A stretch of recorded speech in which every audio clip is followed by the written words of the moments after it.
Bien, continuamos con la estructura de la membrana plasmática. Habíamos quedado en que la membrana plasmática está formada por dos capas de moléculas llamadas fosfolípidos. Ahora lo vamos a ver mejor. Y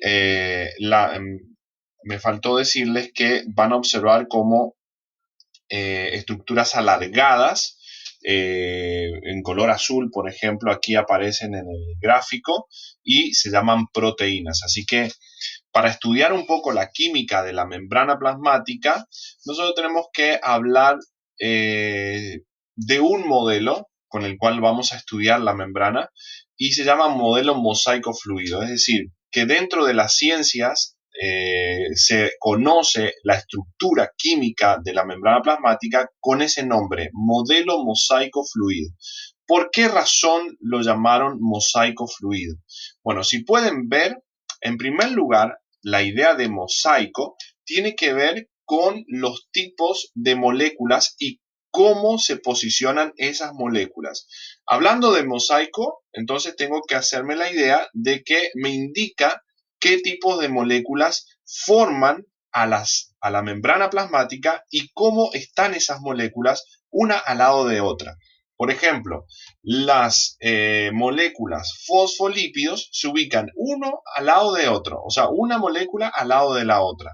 Y así forman una capa que es más, los fosfolípidos o moléculas llamadas así, fosfolípidos, se posicionan una arriba de otra, es decir, formando dos capas de moléculas de fosfolípidos. Y entre medio de esas capas de fosfolípidos vamos a encontrar proteínas. Es decir, que por esa razón se le dio el nombre de mosaico por el tipo de moléculas y la forma en que se posicionan esas moléculas. O sea que para que ustedes recuerden esta parte, la membrana plasmática se estudia con el modelo mosaico fluido y se lo llamó mosaico por el tipo de moléculas que acabamos de nombrar.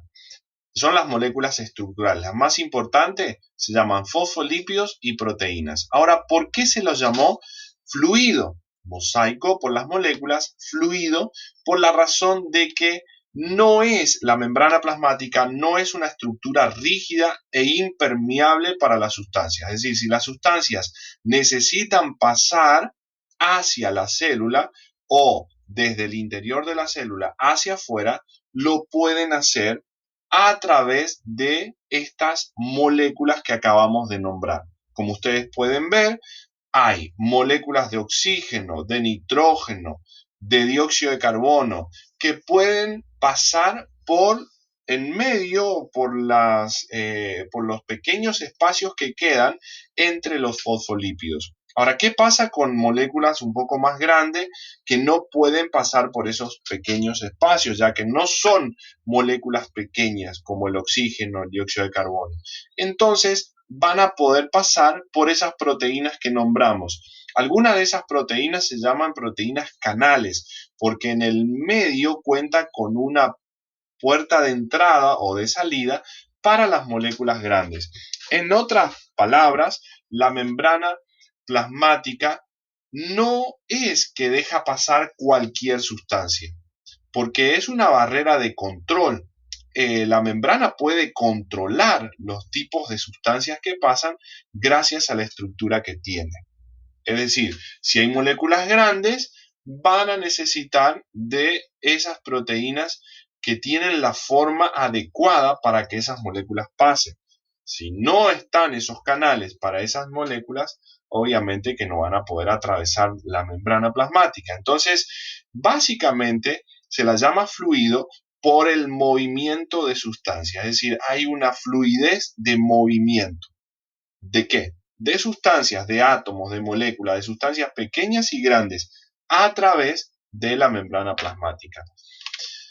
Así que la función de la célula es, o mejor dicho, la función de la membrana plasmática es proteger, porque no deja pasar cualquier sustancia, sino que controla el fluido de esas sustancias, el recibir, recibe estímulos, recibe sustancias, y el transporte. ¿Por qué? Porque deja pasar ciertos tipos de sustancias que le van a beneficiar a la célula